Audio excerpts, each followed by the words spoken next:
Hi, everybody. We're going to start our second part of the final review.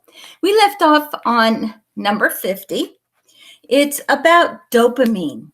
So let's just recoup that to remember that dopamine is used to increase the blood pressure and increase cardiac output. So we would put dopamine on an IV drip, and we would titrate the dopamine to adjust the blood pressure to the doctor's order. But if we see an increase in the blood pressure that's too high or spiking, we would want to titrate that dopamine down. So again, when you are watching the blood pressure on a patient with dopamine, you want to watch for a sharp spike because that means they're getting too much dopamine. So you would decrease the dopamine. So be aware of a spike of blood pressure because we just want to maintain a good blood pressure for perfusion. We don't want a spike in the blood pressure on dopamine. All right, next thing we want to do is turn to page 627. That's not right. 623. And let's look at Zocor or simvastatin. Zocor. So we take that medication for cholesterol. It increases the rate of removal of LDL, which is your bad cholesterol. Your HDL is good cholesterol. So we need to know the normals. What are the normals? Because if we get a question about what do we do if the medication, is the medication working if the HDL is such and such, and the LDL is such and such. So know that normals, and this could come up in NCLEX as well, right? So know that an HDL higher than 40 is within normal limits. It's good to have it high, and an LDL should be below 100. We don't want it to be too high because then that would be bad. It's bad cholesterol. So when you read this question, don't get tricked. Read the whole question. Know your normal HDL and LDL, and then see what a patient on simvastatin, what their HDL is and LDL. And then you'll know if that medication is in a therapeutic range. Okay?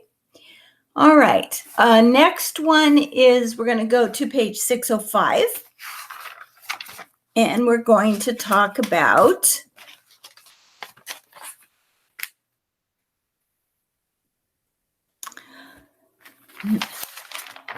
our famous Allen test.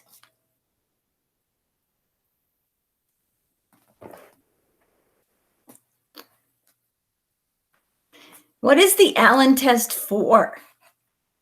We've had this so many times.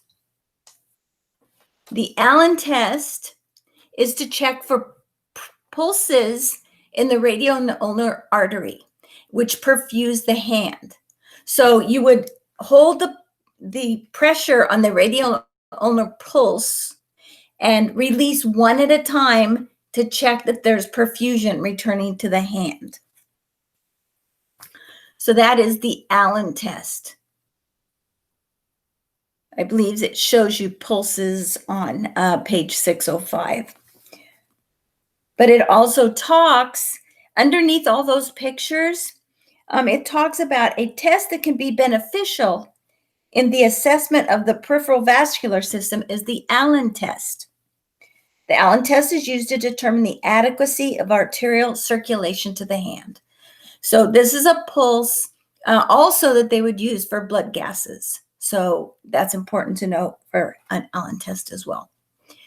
All right, let's look at the next one on page 605. Also, and this is talking, sorry, page 604, but the pictures are on 605. The edema, when we're checking for edema. So we talk about 1+, 2+, 3+, 4+ edema, but how do we know what they are? Well, if you do the second paragraph under extremities, it talks about dependent edema. that paragraph starts. Dependent edema develops as a result of systemic disorders, lymphatic dysfunction, deep vein thrombosis, or chronic venous insufficiency. So the examiner presses the thumb into the edematous area for approximately 5 seconds.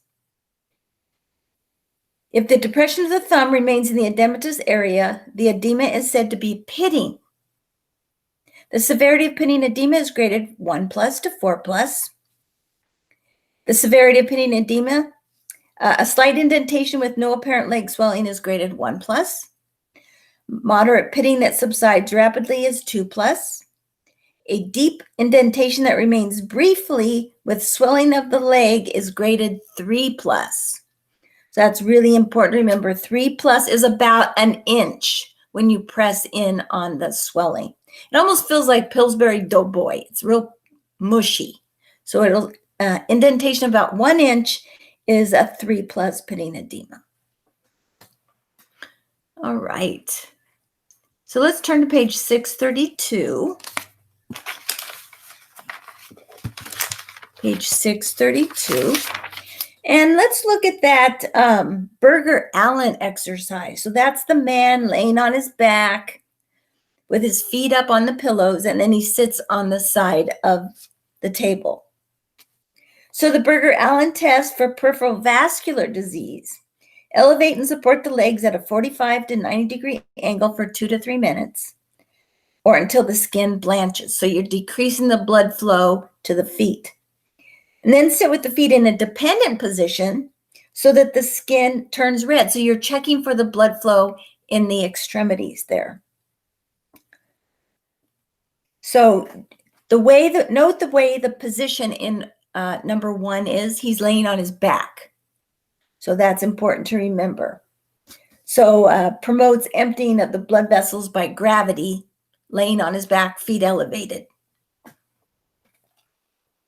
All right. So laying on the back, elevating the legs. The next question is on page 629. Let's go to page 629. And we are going to talk about anticoagulants like Coumadin. Okay, let's look under, it's under anticoagulants, but it's on page 629. And it's under patient teaching, under anticoagulant therapy. So take your medications exactly as prescribed. Anticoagulant drugs can interfere with normal blood clotting. Notify your physician of excessive bruising, bleeding gums. And go on down at the end of the patient teaching, it says, wear a medical alert bracelet noting anticoagulant therapy.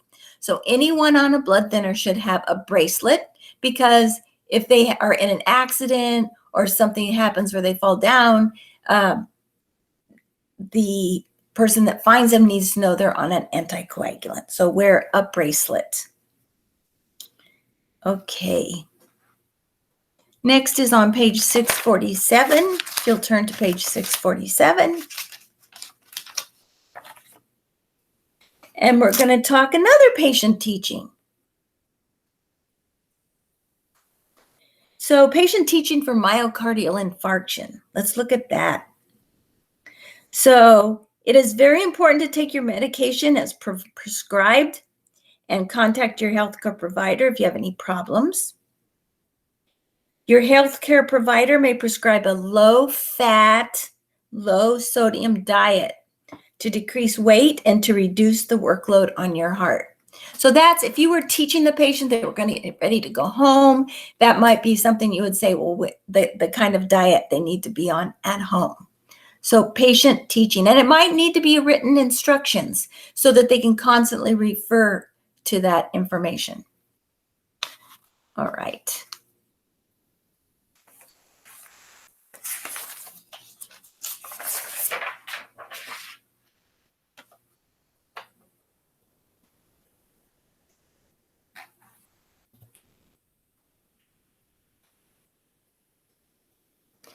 So written instructions on diet and any follow-up appointments is important to know. All right, next is on page 646, right across the way over there. And it's talking about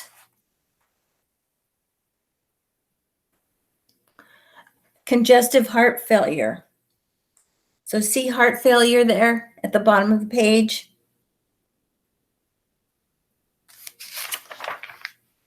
And actually on page 648, it continues about congestive heart failure, and it talks about signs and symptoms. So go to signs and symptoms for congestive heart failure on page 648. So what are the signs and symptoms? So the patient with left-sided, remember there's right-sided and left-sided. Left-sided heart failure is typically anxious, pale, weak, and tachycardic. Consecutive blood pressure readings may show a downward trend. Auscultation of the lung fields, because it's going to back up into the lungs.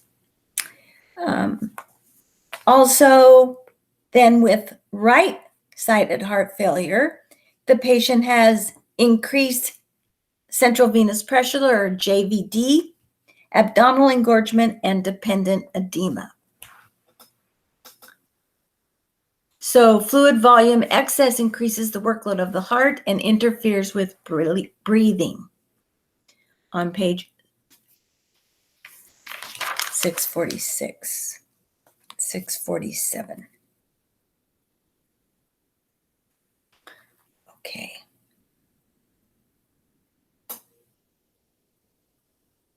Just reading through this here. It's good. You know, when you guys are studying, refresh your memory, not just with the information that I give you, that page number, but also a little bit about heart failure, because it's going to come up again one of these days, like in your HESI or NCLEX, which I'll find out about the HESI, by the way. All right, let's turn to page 670. 670. And here we're going to talk about a DVT. What are the signs of a deep vein thrombosis? So if you go down to venous thrombosis on page 670,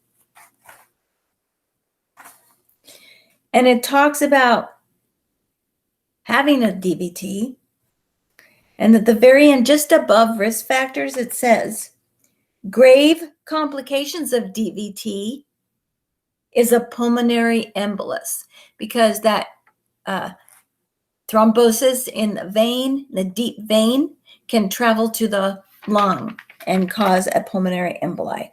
And symptoms of that would be chest pain and shortness of breath. So that's important to know. All right, let's move on.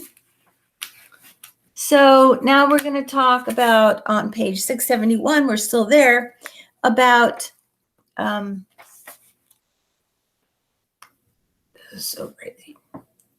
A patient that has pain in their legs when they're walking, and then the pain is relieved with rest. So what would you suspect in that instance? Well, that's a vascular disorder. So page 671, where it says pain under peripheral artery disease, intermittent claudication, or rest pain in foot, and then under venous disease, dull ache, heaviness in calf or legs, often painful when walking, but relieved with rest. Okay, so one's venous, one's artery, both vascular disorders.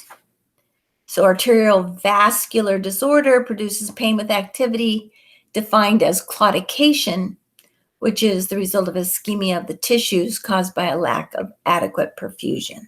It's on page 671. Okay, let's turn to page 661. 661. 6.1. And let's look at signs and symptoms of arterial embolism. So, some patients with arterial embolism have no pain.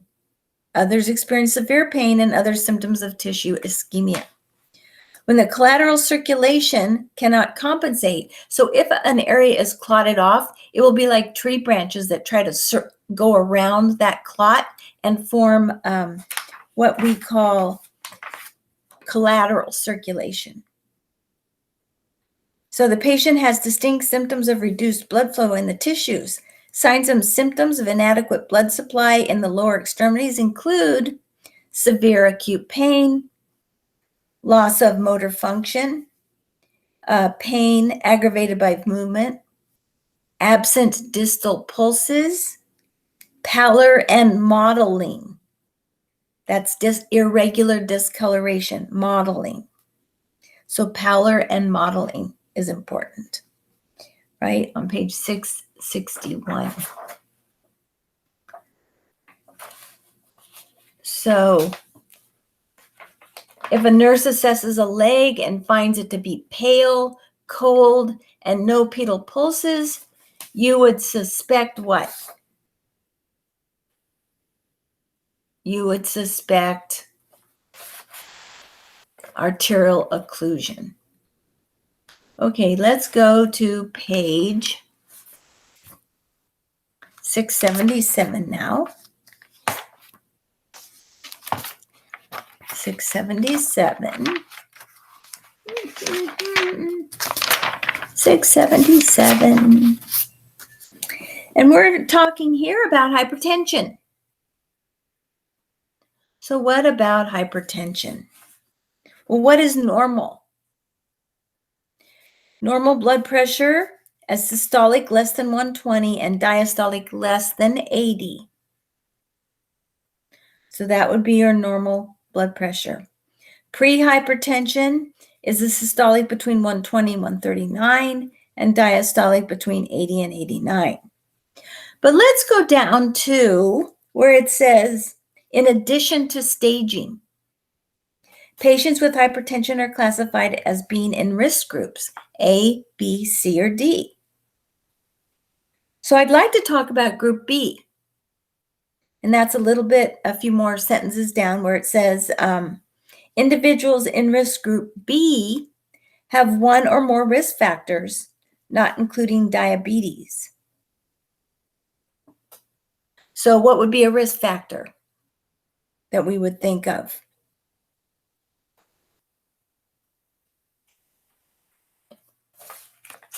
Well, we might think about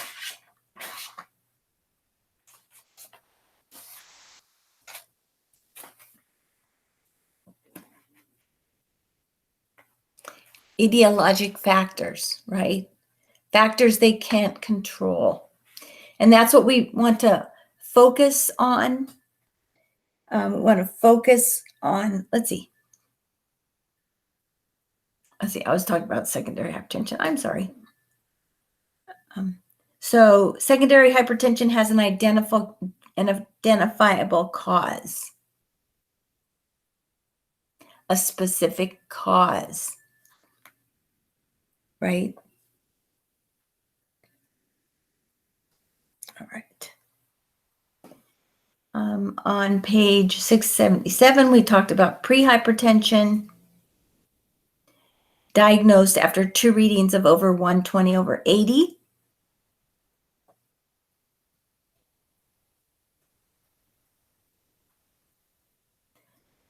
And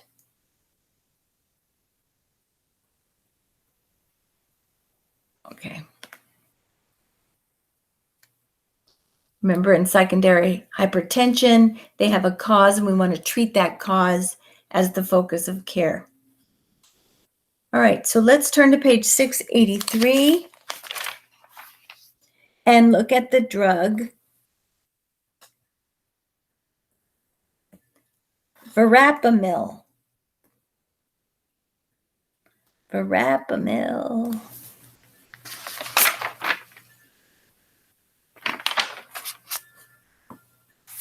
Kalan, calcium channel blocker.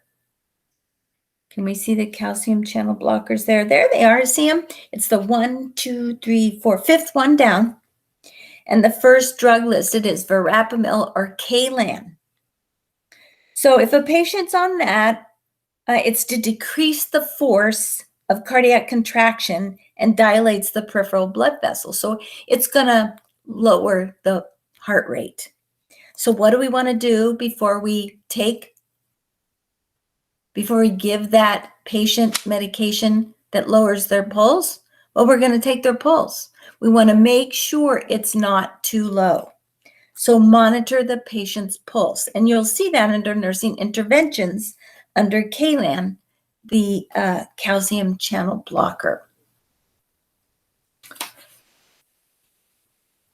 So monitor their pulse. Okay. And then page 683. Also, we're talking about Aldamet. Aldamet acts on the central nervous system, and it is used to lower the patient's blood pressure. So we want to monitor the blood pressure, right? Now, what happens if they just go, hey, my blood pressure is fine. I don't need to take this blood pressure kit anymore because it's fine. And they come into the emergency room with headache, blurred vision, their blood pressure's way up like 200 over 100. What would you think happened? They stopped the medication abruptly. And that's why their blood pressure went really high. So never want to just stop medication abruptly. Holding it one time is not going to be abrupt, right? It's just holding it for one time. If you have to hold it more than one time, you need to notify the physician. But you always want to make sure your patients know not to stop the drug abruptly and not take it anymore. Okay. All right. So now let's change subjects. Let's go to page 804. 804. And here we're going to talk about the urologic system. So what is the best measurement for kidney function? Well, if we look under serum creatinine, which is the very first thing on page 804, it says creatinine is a waste product of skeletal muscle breakdown. The level of creatinine in the blood is an indication of the kidney's ability to excrete waste. Serum creatinine is elevated primarily in renal disorders and is a better measurement of kidney function than a bun. Why? Well, because it's not influenced by diet, hydration, or nutritional status. So creatinine is the best measurement for renal function. Okay, good. Because it's not affected by diet, hydration, or liver function.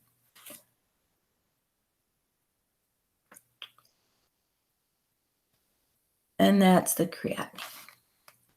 All right. So now let's go to page 821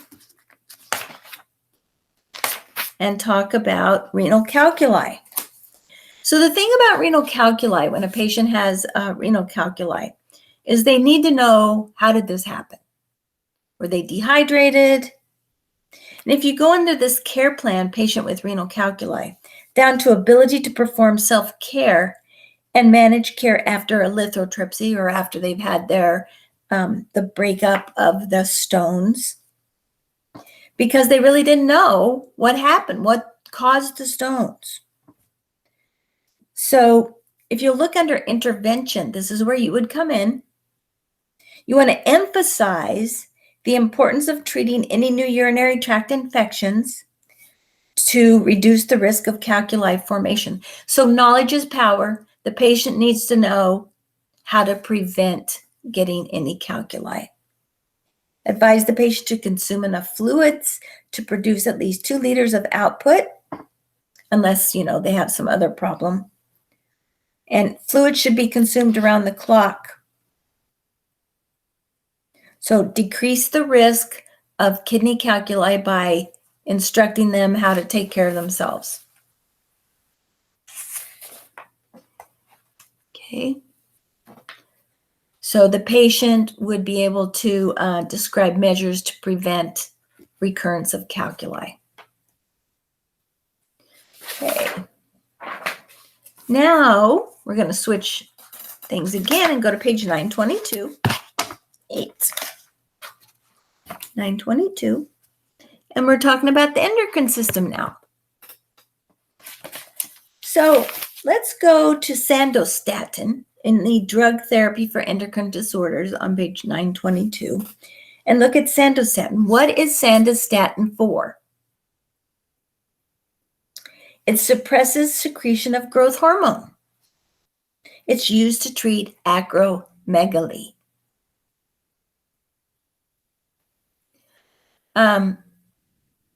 So what?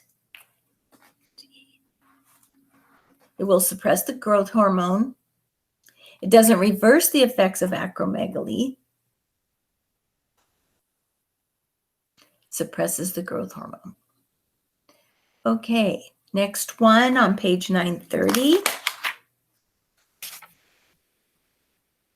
is acromegaly. So on page 930, it talks about gigantism. And that occurs in early childhood or puberty. Acromegaly is more common than gigantism. Most patients with acromegaly are found to have pituitary microadenomas that secrete excess growth hormone. So yeah, both of those are excess growth hormone. One is when you, it's suppressed when you're younger, and one when they're a little bit older.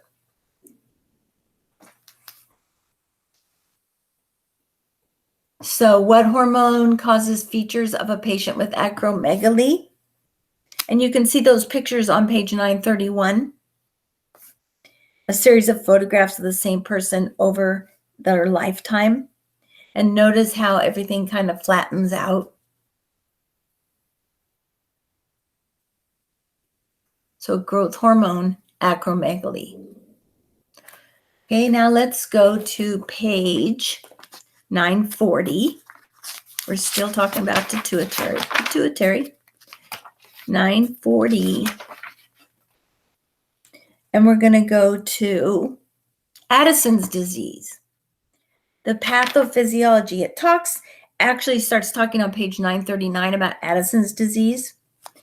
But I turned the page because the thing I want you to specifically know about Addison's disease is that it's on the second paragraph under pathophysiology. It is most likely the result of increased secretion of beta-lipoprotein, or an MSH, was released by a part of the pituitary. This is a direct result of hypercorticolism and a lack of negative feedback. Now, next paragraph. If adrenal androgen levels are low, a decrease or loss of body, axillary, and pubic hair may occur in prepubescent people. Facial, pubic, and axillary hair may fail to grow entirely. So that's important to know. So a young boy with Addison's disease, he's not going to grow any hair. Okay. He will not develop any pubic hair.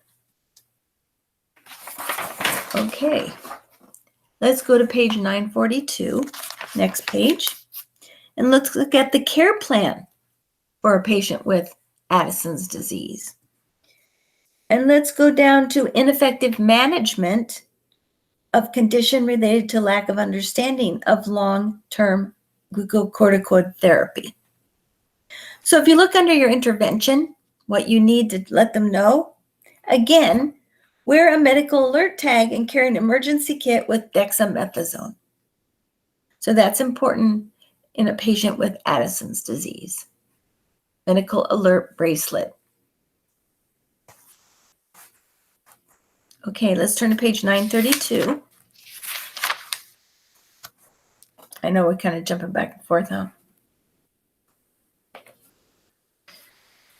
All right.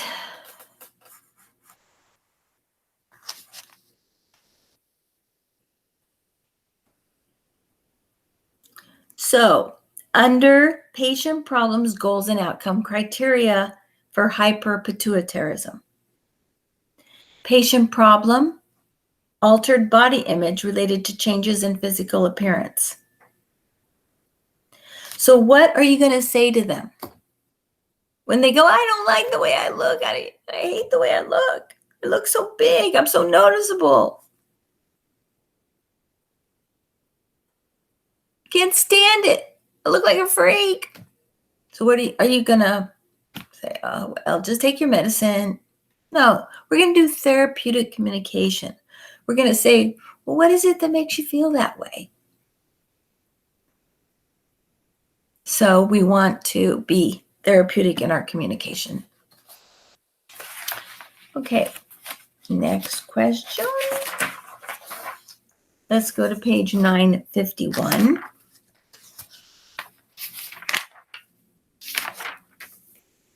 Oh boy, that's the one that has the girl with the eyes wide open. Exophthalmos, right? Exophthalmos. Eyes are wide open. Bulging eyes. All right, what do we need to know about this? Hyperthyroidism.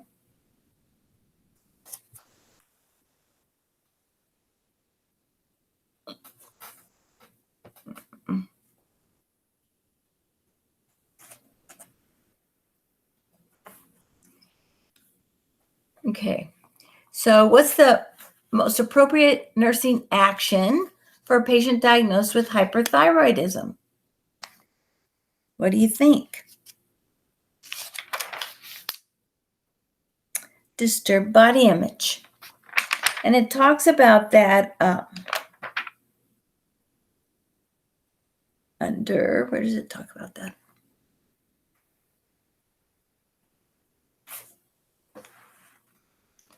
Page 951.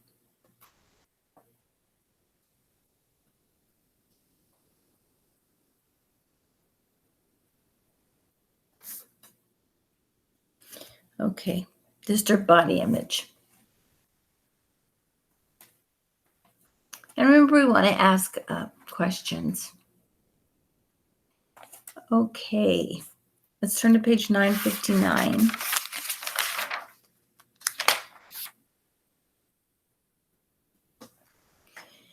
And there's a nursing care plan.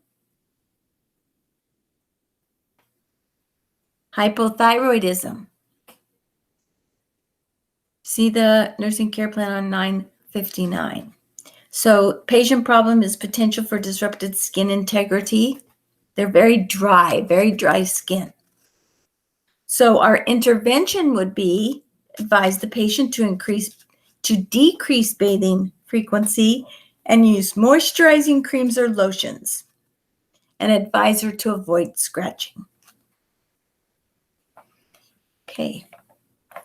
Now let's go to page 956. And here we've got some pictures of the Chavostic sign and the Trousseau sign. So these are going to definitely be NCLEX questions. So no, these are hypocalcemia symptoms. The Chavostic sign is the facial twitch. So by tapping the cranial nerve, they'll get a twitching just by tapping, twitch. I think it, tap, twitch. The blood pressure cuff is the one that you pump up and their hand starts to curl. If you want to see this in action, you can look up a YouTube. It will show you. It's really amazing, spontaneous, how it happens. Okay, so know how to initiate the Chavostic sign. Tap, tap, tap, right? Tapping the face over the facial nerve. All right, let's go to page now Hang in there with me, guys. Page 968.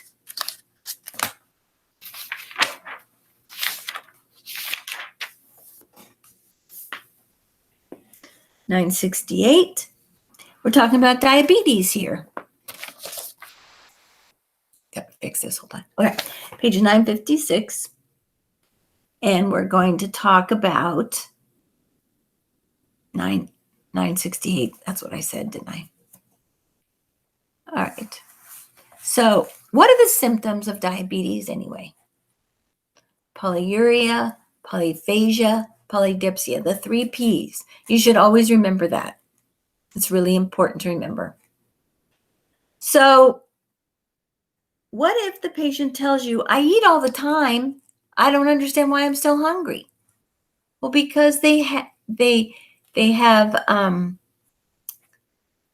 so the cells cannot use the glucose without insulin, and they're not making insulin.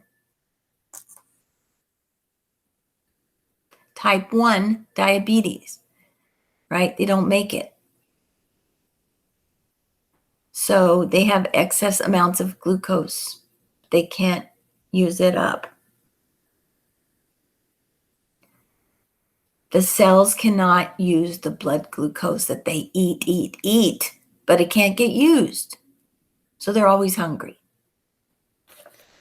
And that would be where it talks about type 1 diabetes. The continuous high glucose level in the blood desensitizes the beta cells so that they become progressively less responsive to elevated glucose. So they just don't respond to the elevated glucose. Page 991.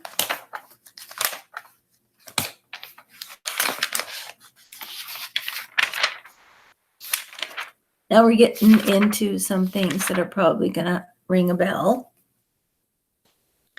So this is still diabetes, though.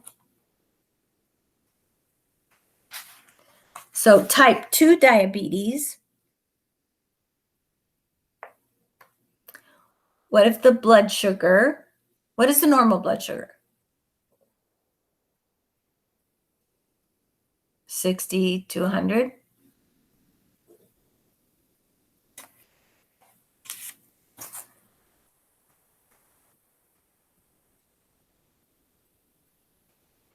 So type 2 diabetes, the medical treatment. So you want to use the 15-15 rule. So you give 15 or 1 cup of milk, let's say, and see if and wait 15 minutes and see if the glucose rises.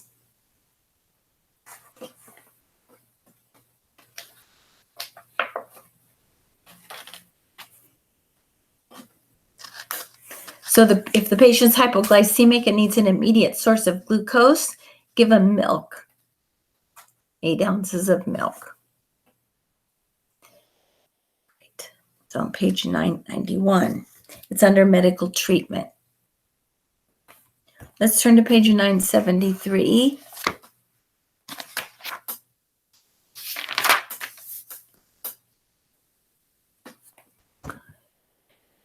And DKA, diabetic ketoacidosis. So what is that? It's a life-threatening emergency caused by a relative deficiency or absolute deficiency. In addition to elevated counter-regulatory hormones, glucagon, catecholamines, cortisol, and growth hormones, this results in disorders in the metabolism of carbohydrates, fats, and proteins. So in diabetic ketoacidosis, the patient has a disorder of carbohydrates, fats, and protein metabolism. So that's important to know. And it's life-threatening. Okay. Next one, let's go to page 977.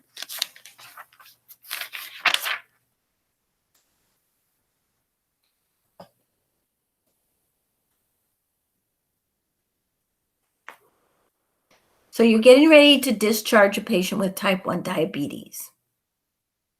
What are the guidelines for exercise? So if you read the second column on page 977, it says an appropriate combination of aerobic and anaerobic exercises should be determined. Aerobic exercise produces the most therapeutic effect.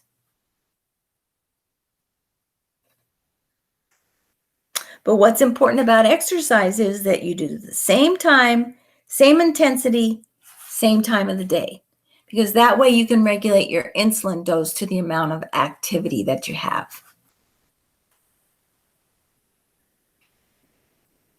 Okay.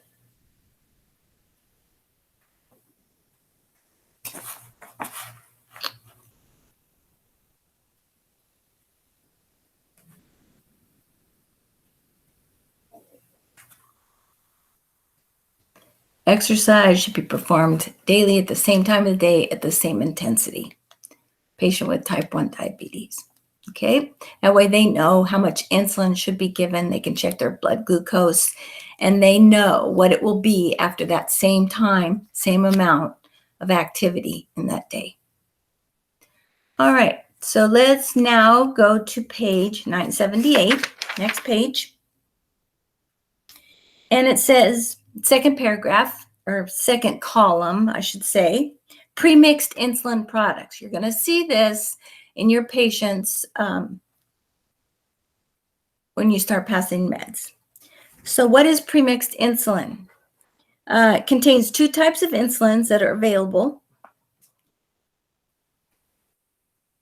So NPH is usually mixed. NPH 70/30 is a pre-mixed insulin. So how would you explain that to the patient? 70/30 insulin is 30% rapid-acting insulin, so it acts right away, and 70% intermediate-acting insulin. So it helps prevent hyperglycemia during the morning right away, and then it helps control them during the rest of the day. Okay.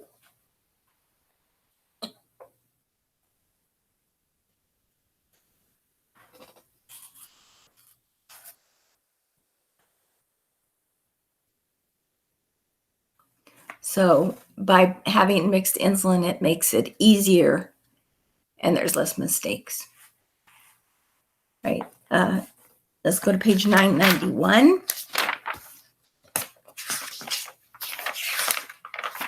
991. And let's talk about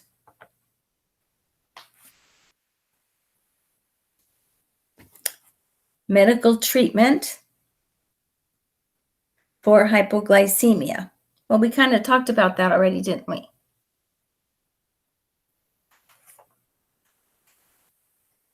So what are endogenous, exogenous reasons? What's the most likely, what has most likely occurred in a patient who has been diagnosed with endogenous hypoglycemia?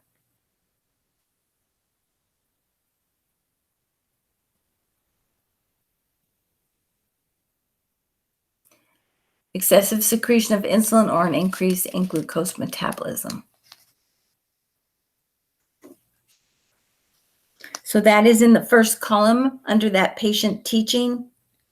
It says exogenous hypoglycemia results from outside factors acting on the body to produce a low blood glucose.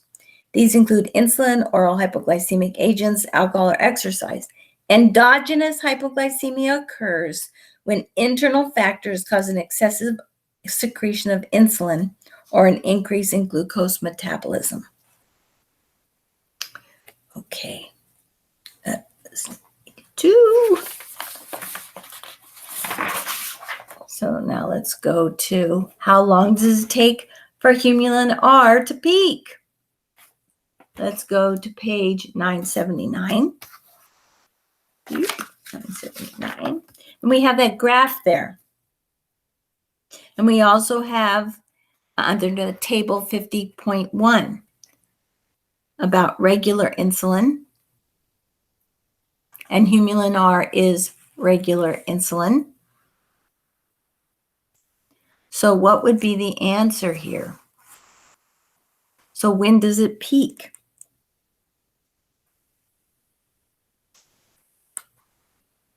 And it says the onset is 30 minutes to an hour and it peaks in 2 to 3 hours.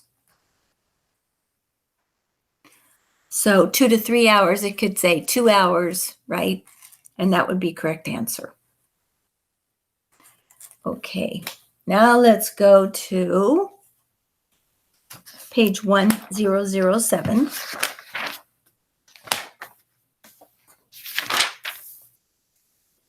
And let's talk about Premarin. What are the side effects of Premarin? Under ovarian hormones, page 1007, table 51.2. Premarin side effects, breast tenderness. That's important to know. Okay. Now let's go to page 1034. And let's talk about cancer, breast cancer. So if you, second column, and we're under medical treatment, it starts with the sentence, breast cancer is staged according to American Joint Committee on Cancer. But I want to go down a little bit further than that. And it says cancer cells are estrogen receptor positive or ER positive. Estrogen receptor ER. If cells are estrogen receptor positive, indicating that the tumor needs estrogen for growth, and the drug tamoxifen is prescribed. Tamoxifen is a selective estrogen receptor modulator, or a SERM, blocking estrogen. So we don't want the patient to get estrogen because their cancer's susceptible to estrogen. So what would you tell the patient about taking that medication?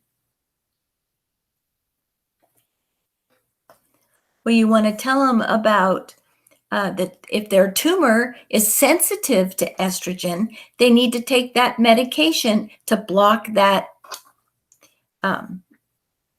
sensitivity because they're ER positive. All right, let's turn to page 1053.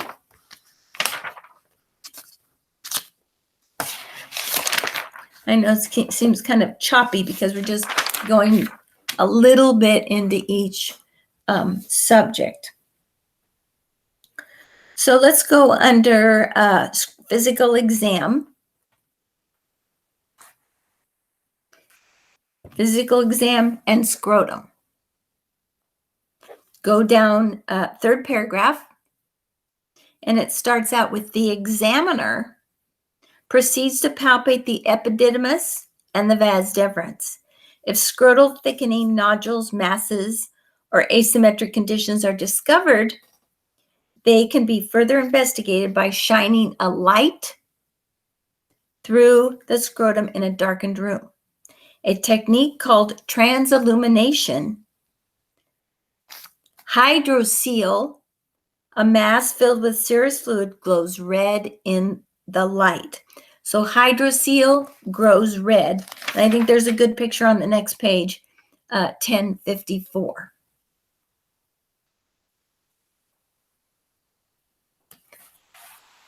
Hydrocele, a mass in the testicle that glows red under illumination. Let's go to page 1059.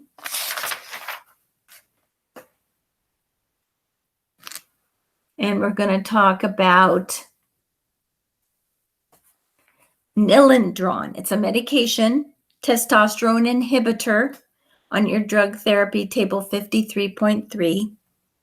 So if a male has to take a testosterone inhibitor, it's inhibiting the testosterone. So they're going to get female type of symptoms, like a hot flash.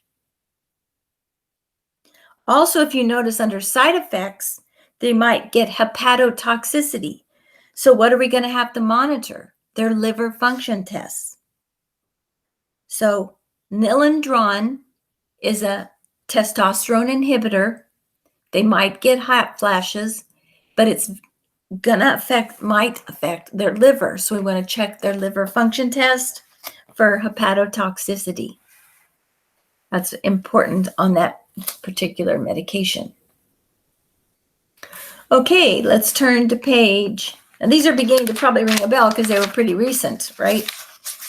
So next page, 1080. Let's go to Viagra. That's on table 53.3. It's to treat erectile dysfunction. If you go to nursing intervention, important for you. So if the patient takes Viagra on a PRN basis, you need to instruct the patient to take it 1 hour before sexual activity and not to take more than one a day. So that's important teaching, nursing intervention for the drug Viagra. Okay, let's turn to page 1052. I'm going to go back a little bit, 1052. And we're going to talk about nursing assessment of the male reproductive system. So if you go down to health history, why are they seeking care? Well, it may be because they're having pain. So if the patient has pain, tools such as pain scales provide objective data. So you want to ask them on a scale of 1 to 10, what is it?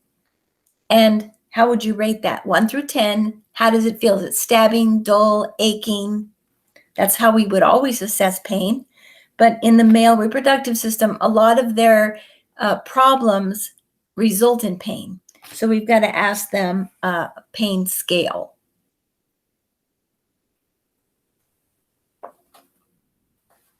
The worst pain in the world.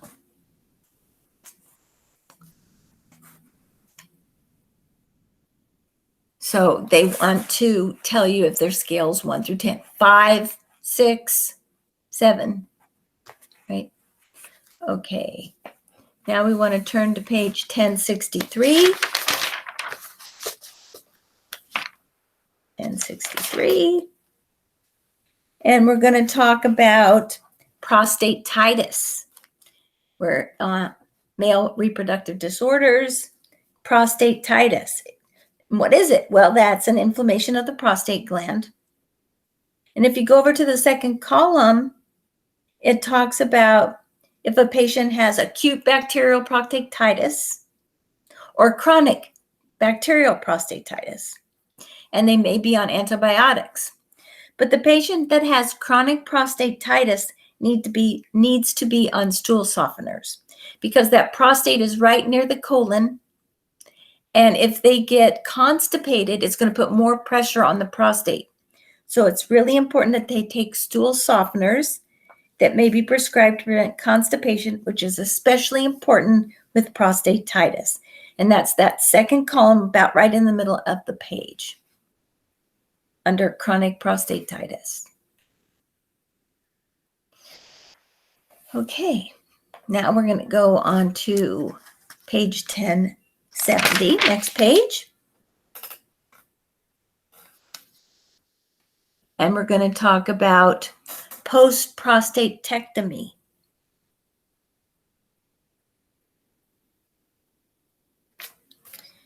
And it's really, that's a TURP, right? Transurethral prostatectomy is a TURP. So if you go to the treatment for benign prostate hyperplasia in the table 54.1 on page 1065, it has invasive surgery the transurethral resection of the prostate or TURP. Advantages, erectile dysfunction unlikely.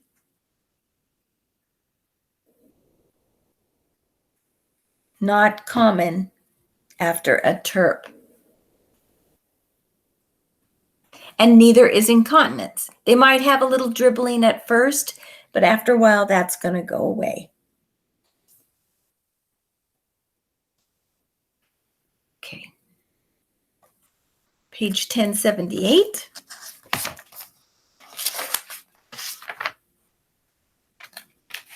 This is kind of a refresher, isn't it? Because we just went through some of these questions.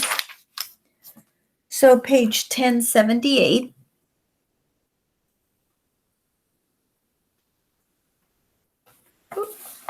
Next page. We're almost done.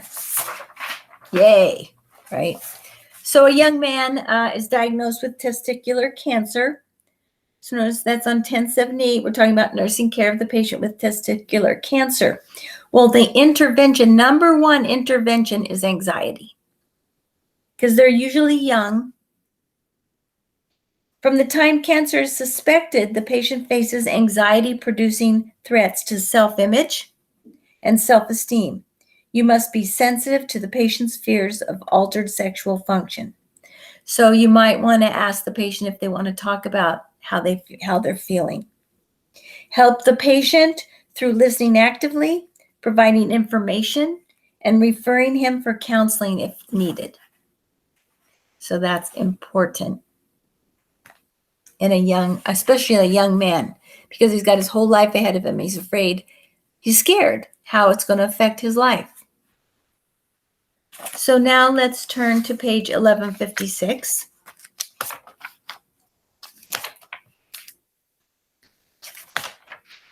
Whoa, 1156. Now we're in a different realm, aren't we?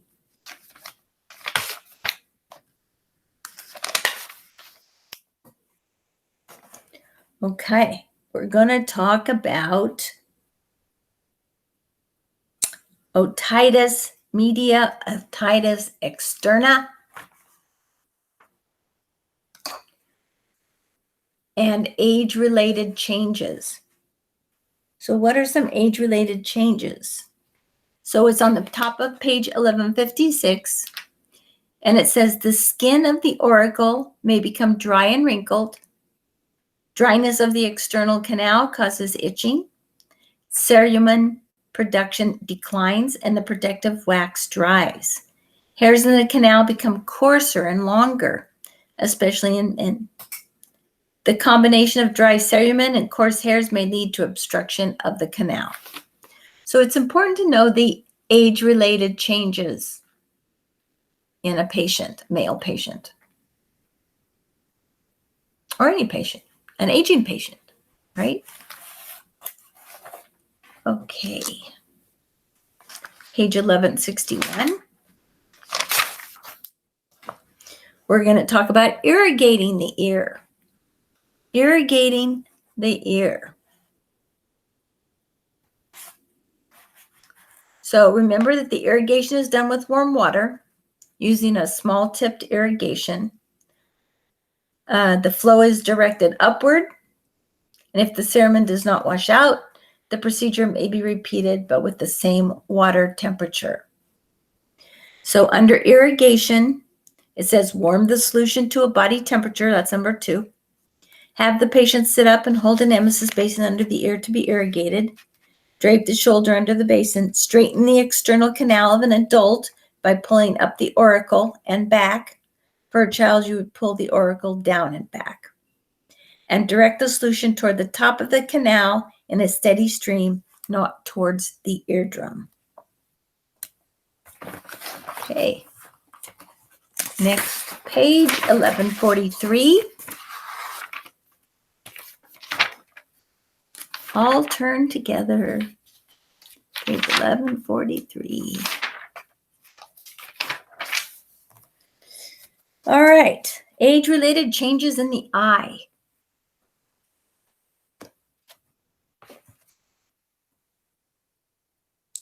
Vision changes associated with age are related to changes in the lens and the ciliary muscle. The lens becomes less elastic and more dense, opaque, and yellow. The farsightedness or hyperopia in older people is called presbyopia.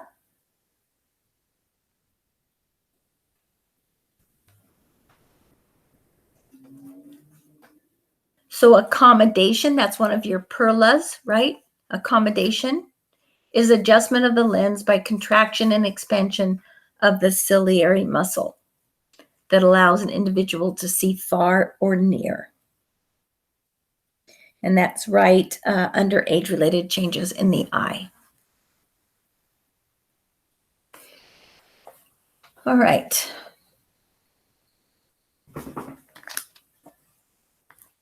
$11.47. So tonometry. So go under tonometry, under the picture of the guy with the little thing coming out of the eye, the tonopen tonometry, because we want to talk about a pneumotonometer. Now, what is that? A pneumotonometer. It's an instrument that directs a puff of air to the surface of the eye, and it measures intraocular pressure by measuring the resistance to the air. So that's important to know what a pneumotonometer is. It's a puff of air directed at the surface of the eye. Okay, let's turn to page 1179.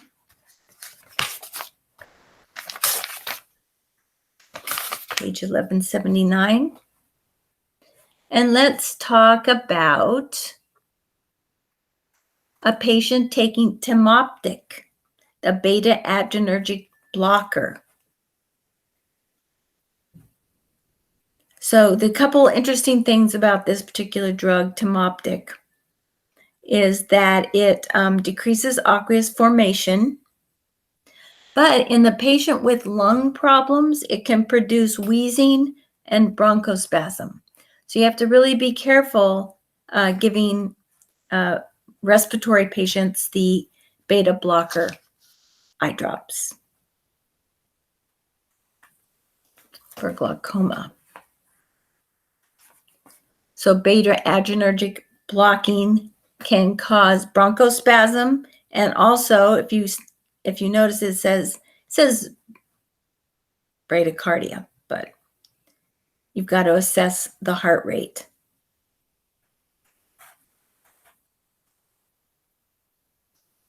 So you want to check for wheezing. Okay, the next one we want to talk about is on page 1182, and that would be the scleral buckling, which is under retinal detachment.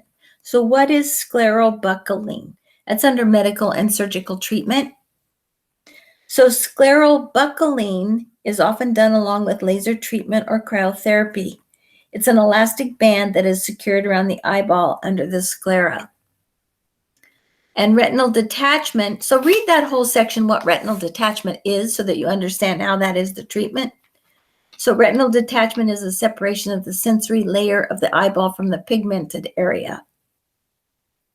But the treatment would be scleral buckling.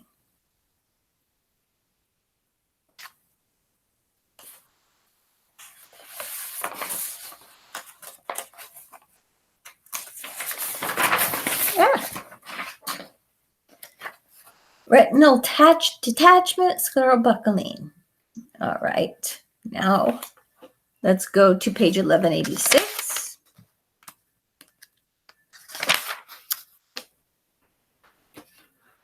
And we've got ear and hearing disorders. So the external ear, let's go to that, the foreign bodies and cerumen. So one of the most common causes of obstruction of the external ear canal is impacted cerumen. Well, that's important. And that can cause what? Hearing loss. So if they have impacted wax in their ear, they can't hear very well. So they will have hearing loss. And you shouldn't use cotton tip applicators, should you? Because you're pushing that cerumen into the ear. And you will have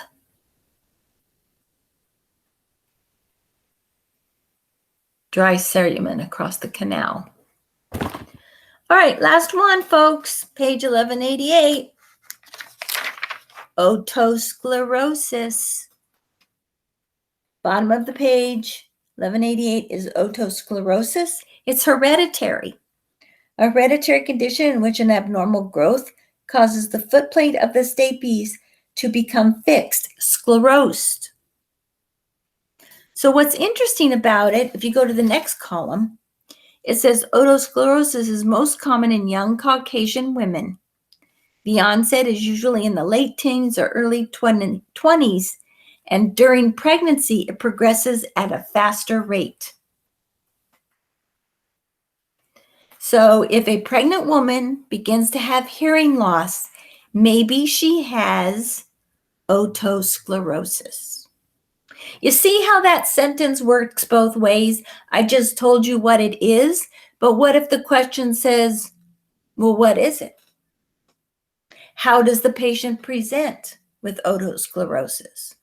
So you've got to know both ways. That's what I mean by knowing the question two ways, is you've got to look at from the standpoint of how the patient presents and then what you will see.